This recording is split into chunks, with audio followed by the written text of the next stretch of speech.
Team up for bids is the Phoenix Suns. Phoenix won 21 games last year, which you've got the records over there. Correct me if I'm wrong, but they were the worst.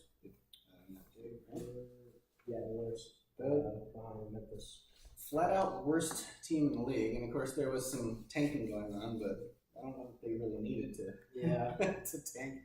They're pretty bad. So let's start off with the obvious thing. They had the #1 pick in the draft.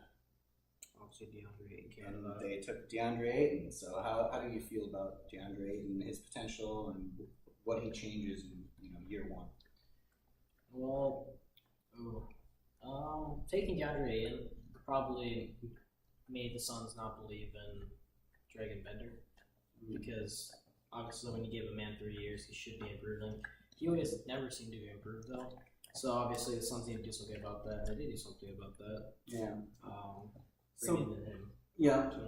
So Bender, Bender is a guy who I always thought was just not an NBA caliber player. I'm sure you've heard me hating on Bender for a long time. Yeah. But he just doesn't have the athleticism, the speed, the skill, the coordination, the IQ. Yeah. I could go on down the line. Yeah. There are projects, and then there's driving Bender. It's the project that can never be finished. So in a perfect world, though, I think Bender would have been a 4. I think he would have been a stretch 4 because he can't rebound. Yeah. And in a perfect world, if he does stick in the NBA, and I'm dubious, or I'm really doubtful that he will, but I think it would be spotting up and hitting corner threes and just hopefully not hurting your team too much on defense. You stay down a little bit. And I have you snorting in the mic again. So I don't necessarily think that Ayton is an indication that they've given up on Bender. I think they've given up on Bender because there's just nothing there. But how about Ayton himself? How much did you get to see of him playing in Arizona? Have you watched highlights and such? Monster dunker. Mm-hmm. And great rebounder. Does he remind you of anybody that plays right now? Right now? Ooh. Kind of DeAndre Jordan type of player, maybe. Okay. Great dunker. But a little bit more polished offensively. Yeah. Polished. I feel like Andre Drummond. Andre Drummond, yeah. Andre Drummond. But he's got a little bit of a face-up jumper, which neither of those two have. Could be basically a combination of those two, but way better in shooting offensively. I'm guessing can actually shoot. Well, that sounds like a really, really good player to me. If he can go up to the standard, this is the thing. But here's the problem that I see with that is that he's not nearly the defender that DeAndre Jordan is. Yeah. So when you watch Ayton, I was able to watch him play in college quite a bit, or at least a few games. He disappears sometimes. He doesn't really impact the game the way that you would hope a 7-footer would impact the game, especially defensively. He is a good rebounder, but he gets a lot of rebounds that are based on athleticism and size. Yeah. And I don't know that those translate quite as much. He's not like a Dennis Rodman or anything where he's just cleaning up every rebound that's even remotely close to him. It's more that he's just big and he's pretty quick. Big, quick, and then if he's not able to get the perfect rebound, he doesn't want to fight for a rebound, I don't think, which is kind of a problem. Yeah, I agree. He needs to fight. If he's able to fight for every rebound, he's going to be a huge problem for other teams, but I don't see it in him. I don't think he feels he's like, I'm going to be on the offense. Yeah. It's like, try a little bit on the defensive rebound, because if you're not there and someone just pushes you out of the way, it's not a foul. Yeah. It's going to be way better than you, Yeah, agreed. So I watched him, all the interviews that they had with him on draft day. He's a very confident kid, very self-assured, verging on arrogance. Yeah. You'd like the confidence, but I question his drive. One of the things about these players with the drive to be really great, they tend to do those little things that you were just talking about. They tend to be aggressive. They tend to get rebounds that are out of their area, which he doesn't. They tend to play defense really hard, focus on whatever it takes to win. Sort of the opposite of a Markel Fultz, if you will. Yeah. So I'm a little questionable about whether or not Ayton is really a franchise game changer type of player, despite what Charles Barkley says. What do you project for his season averages for points and rebounds? Season averages? Ooh, let's see. And just a reminder that we talked about Marvin Bagley in the last video, who was drafted, fourth or third? Third to the Kings, yeah. Third, I believe. Yeah, third. So stats. And we gave Bagley 12 and 8. Yeah, basically. Ooh, I don't believe in DeAndre. He's more gifted offensively with the ball in his hands than Bagley is. He's far less aggressive. His motor, as they say, he doesn't clean up. He gets a lot of rebounds, but I feel like he gets a lower percentage of his points off these hustle plays and cleanup rebounds. Yeah. That said, he's a much more polished offensive player than Bagley. Maybe like and he's going to get an opportunity in Phoenix. He's going to start from day one. Yeah. No question about that.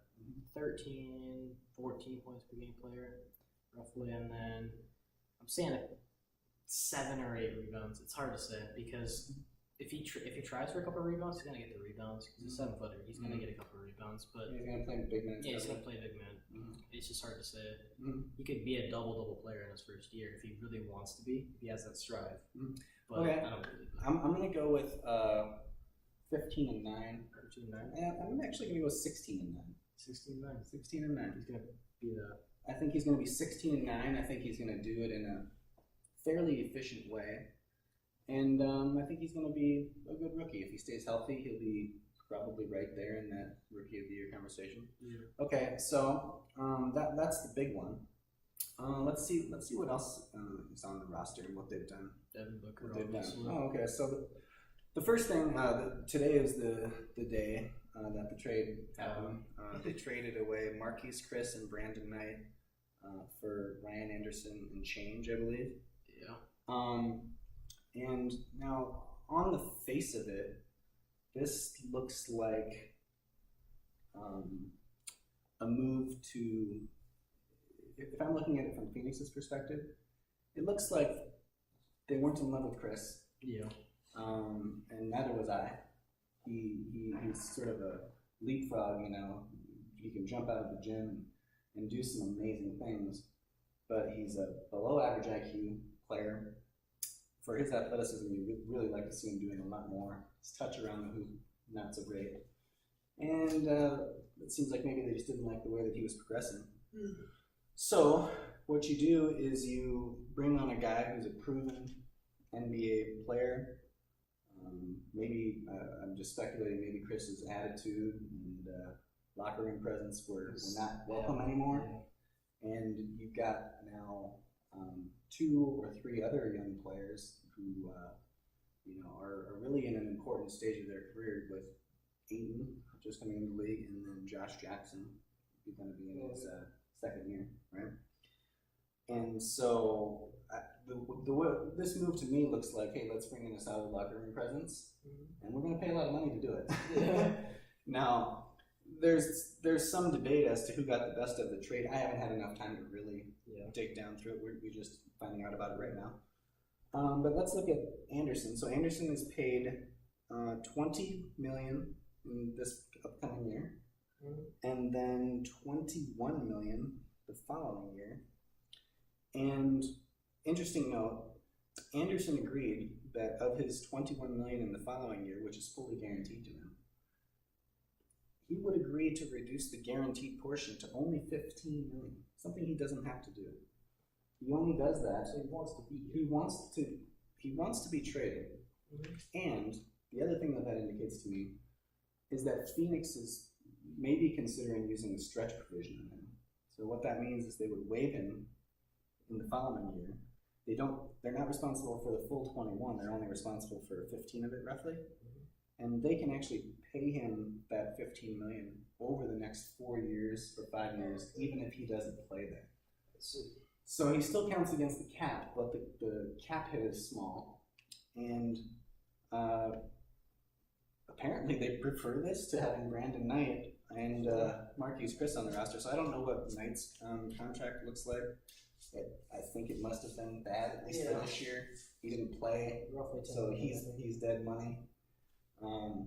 Okay, so in a basketball sense, Ryan Anderson to me is a better player than Marquise Chris. He's probably better in the locker room, and he can knock down threes. Does he move the needle for a Phoenix Suns team? Probably not too much. Yeah. Okay, so they got rid of Chris and Knight, and they pick up Ryan Anderson. Does Ryan Anderson start for him, you think? What position is small? Power forward. Power forward. Okay. Yeah. Ooh, so they got rid of Marquise Chris, who was a power forward. Mm-hmm. And if we're looking at their roster, other potential players. Oh, okay. So their small forward, a guy I love coming out of college, T.J. Warren. Oh yeah. Good young player. So yeah, and that's really Josh Jackson playing small forward. Ooh. And another guy that okay. So quickly, let's think about what their roster would be. Devin Booker. Interesting that when I Google the roster, they list him at point guard. He may well play point guard, but he's always felt like more of a shooting guard to me. I don't really love the ball in his hands, even though he is a pretty good creator. Getting wide open corners. So Booker, do you think he's as good as he's going to get, or do you think he's improving still? Still improving. Mm-hmm. What Booker needs to do is, unless next year Phoenix Suns make a big move for a half-decent player like Eric Bledsoe, he was pretty good on the Suns. Obviously, not a good fit. He moved obviously away to Bucks, but Devin Booker isn't really going to prove what he can truly be. Like right now, I think he's a really, really, really good shooter, and he has the potential to be. But the Phoenix Suns, obviously, organization don't plan on winning. They've always kind of tanked. So if they really want to use DeAndre and then Devin Booker, they could use that pretty well. Is it time to stop tanking? So you've had 3 years in a row with high draft picks. Of course, you blew one on Bender. Yeah. But before that, you picked Booker. So if you remember, Devin Booker was in the same draft class as Marcus Smart. Okay. It was 2015. So what's that? 4 years ago, something like that. Drafted. It doesn't say on here, but yeah, he was picked 16th overall. Ooh, that's if memory serves, or was it 12th? Something in there. He was. If you could do the draft over, he would have gone much higher. So listen to his stats from last year: 24.9 points per game. He shot 38% from three and 43% from the field. So interesting. We think of Booker as a great shooter, right? He's not as efficient as even Buddy Hield from the previous video. And 43% from the field is nothing to really write home about. And so I think this shows you the weakness in his game. So every year his points per game has increased. In fact, quite a bit. 14 is first year, 22 is the next year, 25 effectively last year. There's not a lot more room, I don't think, for that 25 to keep going up. And his efficiency has stayed about the same. He shot 42, 42, 43 in terms of his actual shooting percentages. His true shooting percentages, 53, 53, 56. So he did get better last year in terms of his true shooting. I don't see much more room for improvement for him, so I think that the next evolution for Devin Booker, the next step in his improvement, is figuring out how to make his teammates better. Okay. Yeah, I agree with that too, because you can't, let's say Devin Booker has a bad night at shooting. He's done for. Yeah. He's not going to do anything else. He can't really drive. He has to work on his passing. All these other things that if he works on the passing and he's not having a good shooting night, just pass the ball around or try to work on his dribble a little bit, get a handle on him, whip it out to the corner. You can't just rely on your shooting, especially in the game of basketball, because if you do, it's not going to be a good time. You're going to be that's your Kyle Korver, right? Oh yeah, and then that's your only job. So if we look at his some of his advanced stats, so this is talking about sort of his net ratings. I always talk about plus minus because I think it's a really good indication. It's not the be all end all, but it is a good indication. So his offensive box plus minus, he's a plus 2.9, which is really good, right? So just imagine if on average you were plus 2.9. Defensively, minus 2.4. So below average. He's, when you watch him play, you don't get the feeling he's really a severe liability on defense. He's not like an Isaiah Thomas. Yeah. But it's not good. Yeah. So he more than makes up for it on offense, is what this is telling us. And I agree with that. He's definitely the type of player that you want out there. Now, so he's your starting, I guess they're telling us he's your starting point guard. I don't like the sound of that, but I guess it is what it is. Who else do they even have? They have Isaiah Cannon, who's sort of a career fringe NBA player. They have Troy Daniels, who this is a point guard, but is really just a spot shooter. And that's really about it. Rubo, quiet. So I think that this stands out to me as one of the best teams. You have to play Booker at point, even though he's obviously very effective there. He's your primary ball handler, and that takes a lot of energy. Yeah. And you need him to be your primary scorer. Okay. Rubo, quiet, please. So you put him at your point guard. Another guy that they drafted from Villanova, Mikal Bridges. He's a good player. He's a very good player. Small forward? Small forward, although... A lot of small forwards. You know what, though? Mikal Bridges is versatile, and he's got great NBA size. He's a very high IQ player. I think you slot him in the shooting guard right away. Right away? Yeah, right away. And the main reason is because he's just a much more natural fit at shooting guard than either Josh Jackson or TJ Warren. Mm-hmm. So you have a whole bunch of flexibility. So I like, Mikal Bridges to play right away. I don't know if you can start him right away, but if you look at the composition of the roster, there's not a lot else that makes sense. TJ Warren he's a sort of a magician with the ball around the hoop, right? Because he wasn't obviously, what was he, the fourth pick? He was the third pick. No way. Oh, this is the year that this was the Tatum draft, right? Tatum draft. Yeah, he was fourth. So he was fourth. Yeah. It was Philly, then Lonzo, then Celtics. Fourth. Yeah. So I think he was pretty underwhelming. Fourth pick. What makes his stats? Yeah. So his stats are going to be a little bit deceiving because he started off the year slowly, but the second half of the year he was actually much better. Okay, so his stats: 13 points, 4.6 rebounds. So that's nothing to sneeze at. Only 1.5 assists. I think that's an area that he can improve. 1 steal, half a block. And here's I think where it gets a little bit ugly. 26% from 3. Yeah, that's not good. And 41.7 from the field. So from the field, 41 needs improvement. 41.7 from the field. 3 needs a lot of improvement. For someone like Josh Jackson, if you can get your 3-point shot up to like a 35, around that range, 35 or above, that is really good for you because even with 35%, people are going to have to guard you on the outside perimeter, which is good because you just go past them at the first step. Mm-hmm. But that field goal percentage needs to go up a little bit. Yeah. Not a whole lot, but I'm saying like 43, 44, because you can just spot up anytime. You need to be have a trustworthy point guard to be able to pass to you and just pop it. Yeah. Okay, so check out these splits. This is interesting.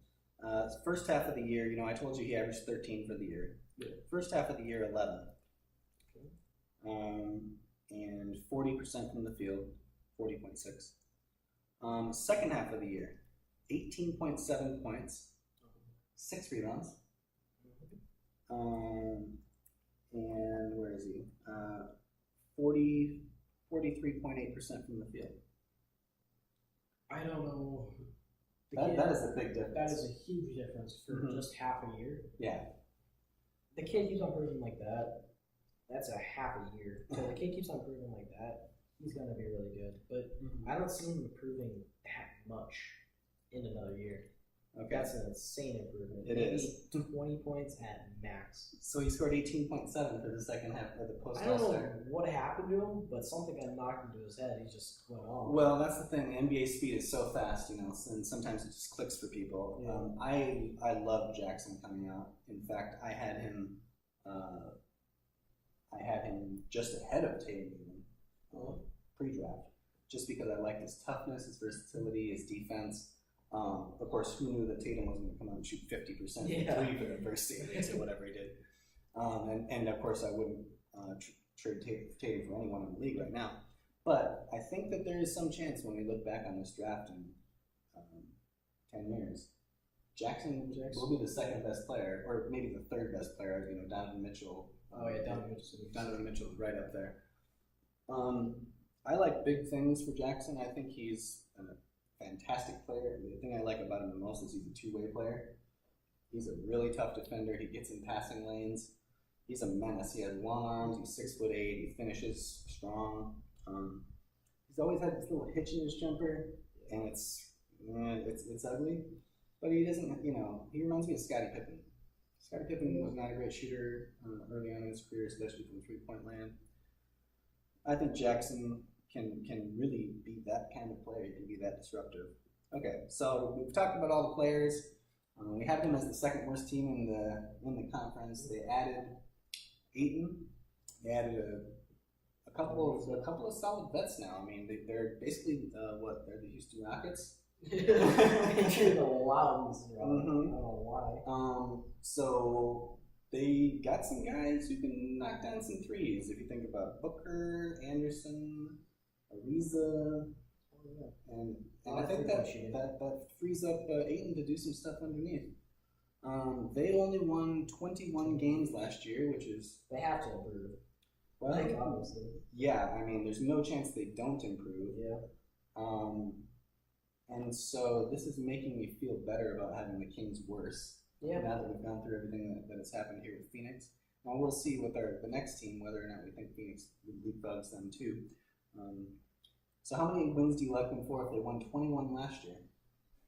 I'm going to say 20, 28, 29. I'm going to say 28. Just one above Phoenix. Just one better than Sacramento. You'd like them for 28 wins.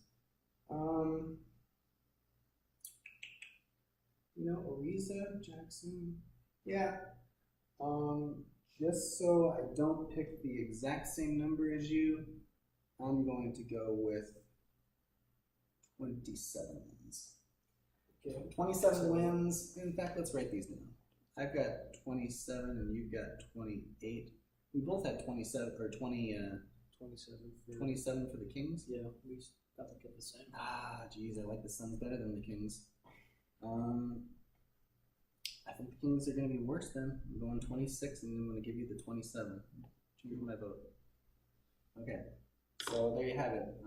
Phoenix Suns, not a great basketball team, but trending in the right direction. This next couple of videos are going to be yeah, watch out Golden State, right? Yeah. Okay, we'll catch you on the next video. See ya.